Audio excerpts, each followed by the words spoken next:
Umulan po ng abo sa ilang bahagi po ng Barangay Cubay at La Granja sa La Carlota City nitong Martes ng umaga, Abril 8, 2025. Kasunod po yan ang malakas sa pagsabog ng Bulkang Kanlaon. Ayon sa PBOX, umabot po sa 4 na kilometro ang taas na ibinugang abo ng bulkan.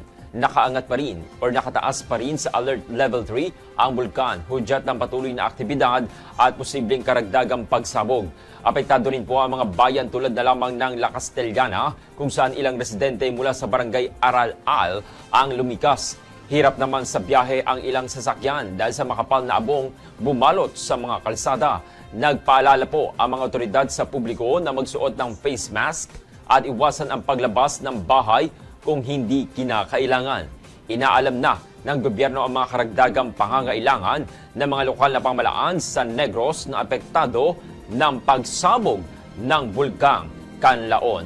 Samantala, ayon naman kay Palace Press Officer Undersecretary Claire Castro, pinatitiyak ni Pangulong Ferdinand Marcos Jr. sa mga ahensya na maibigay ang nararapat na tulong sa mga apektadong residente. Bumaba ang unemployment rate sa pinakamababang level sa loob ng 3 buwan kung saan umabot po sa 3.8% noong Pebrero mula sa 4.3% noong Enero. Ayon po sa datos mula sa Philippine Statistics Authority or PSA, ito na ang pinakamababang rate mula noong 3.1% noong Disyembre ng nakaraang taon. Sa briefing nitong Martes, sinabi po ni National Statistician Dennis Mapa na ang bilang ng mga walang trabaho ay bumaba sa 1.94 million mula sa 2.16 million noong Enero.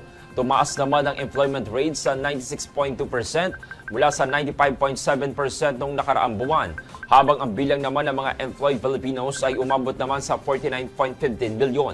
Pinakamalaking pagtaas sa empleyado or empleyo ay naitala naman sa mga industriya ng accommodation at food service, fishing at aquaculture, public administration, construction at iba pang serbisyong aktibidad. Bukod dito, bumaba rin po ang bilang ng mga underemployed sa 4.96 million na nagresulta naman sa isang underemployment rate na 10.1%. Pula po yan sa 13.3% noong Enero. Nanindigan ang China na mga espiya ang 3 Pilipinong inaresto sa kanilang bansa. Ayon po yan sa Chinese Foreign Ministry spokesman Lil Hian. May sapat umanong ebidensya laban sa 3 at hawak na ng kanilang judicial authorities ang kaso. Mariin din niyang tinutulan ang umano'y pag-iimbento ng Pilipinas ng Chinese spy cases at iginit na ilang ulit na silang naghain ng protesta. Tiniyak naman ni Lin na dadaan sa due process ang mga Pilipino at poprotektahan ang kanilang karapatan. Samantala, itinanggi naman po ng National Security Council ng Pilipinas ang naturang akusasyon. Ayon po kay NSC spokesman Jonathan Balaya, mga ordinaryong mamamayan ang mga inaresto at wala silang kaugnayan sa militar. Itinuturing na ngayong election offense ng Commission on Elections or COMELEC ang paggamit ng malaswang pananalita at diskriminasyon sa panahon ng kampanya. Sa ilalim po ng Supplemental Resolution number 11127, pinagtibay po ng COMELEC and Bank na maaaring magsampa ng reklamo sa Task Force SAFE ang sinumang makaranas ng pambabastos o paggamit ng marahas na wika, lalo na laban sa kababaihan at mga sektor na marginalized. Ayon kay COMELEC Chair George Garcia, layo ng resolusyong ito na gawing safe space ang kampanya at itigil ang paggamit ng social media at pampublikong talumpati para manira ng kapwa.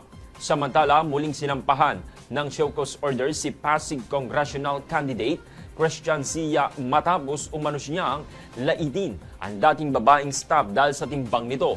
Dati na ring inakusahan si Sia sa isa pang issue ng sexist na payag tungkol naman sa mga single mothers. Binalaan po ng COMELEC si Sia na maaaring humarap sa kasong disqualification kung hindi siya magbibigay ng paliwanag sa loob po yan ng 3 araw. Makatatanggap po ng 200% ng kanilang arawang sahod ang mga empleyado sa pribadong sektor na magtatrabaho sa araw ng kagitingan. April 9, ayon po yan sa Department of Labor and Employment or DOLE.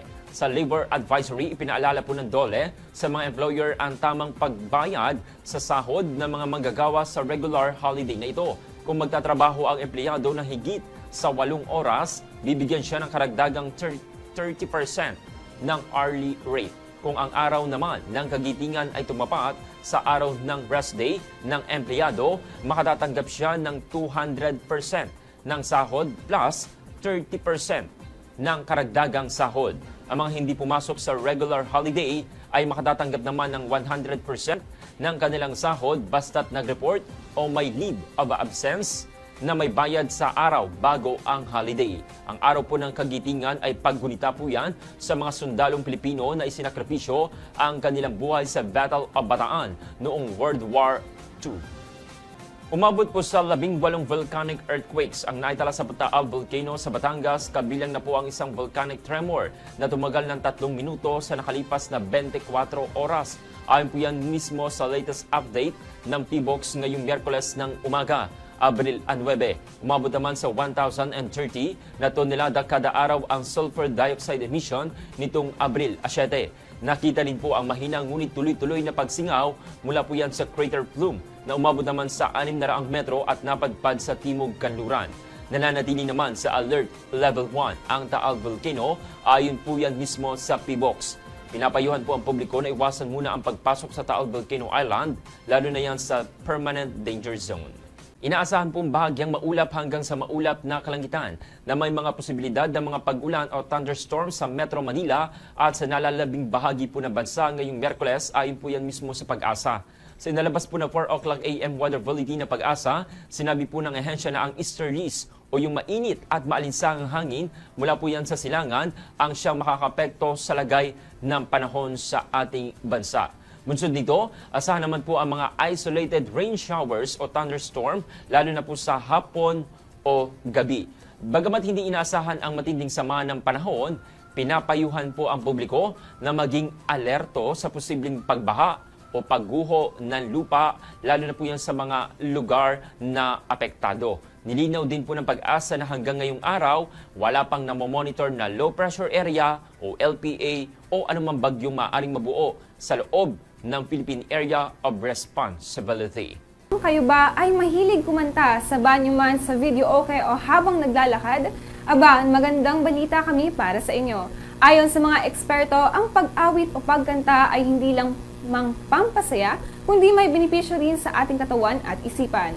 Ayon sa Harvard Health Publishing at Johns Hopkins Medicine, ang pagkanta ay may positibong epekto sa ating mental, emotional at physical health.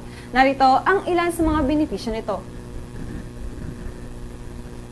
Una na dyan, nakakabawas ng stress at anxiety. Kapag tayo ay kumakanta, naglalabas ang ating katawan ng endorphins at oxytocin, mga uri ng hormones na nagpapakalma at nagpapasaya. Kaya hindi nakakapagtaka na pagkatapos ng isang masayang kantahan, gumagaan ang ating pakiramdam. Nagpapalakas ito ng ating baga at diaphragm. Ang tamang paghinga habang kumakanta ay isang uri ng breathing exercise.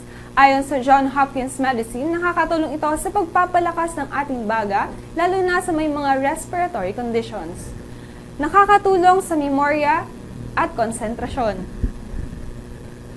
Sa isang pag-aaral ng Harvard Health, napatunayang ang pagkanta ng mga lyrics ay tumutulong sa pagpapabuti ng memorya, lalo na sa mga matatanda. Kaya nga ginagamit ito sa music therapy para sa may mga Alzheimer's at dementia. Maliban dyan, ang pagkanta ay nakakapagpabuti ng postura at paghinga. Sa tamang technique sa pag-awit, nai-improve ang ating postura. Ito ay dahil sa pag-angat ng dibdib at pag-stretch ng ating katawan habang kumakanta. Pampalakas ng loob at self-confidence. Kapag tayo ay kumakanta, nahahasa ang ating tiwala sa sarili. Kaya kahit simpleng pagkanta sa harap ng salamin o sa video okay kasama ang barkada, ay malaki ng tulong para sa ating emotional well-being.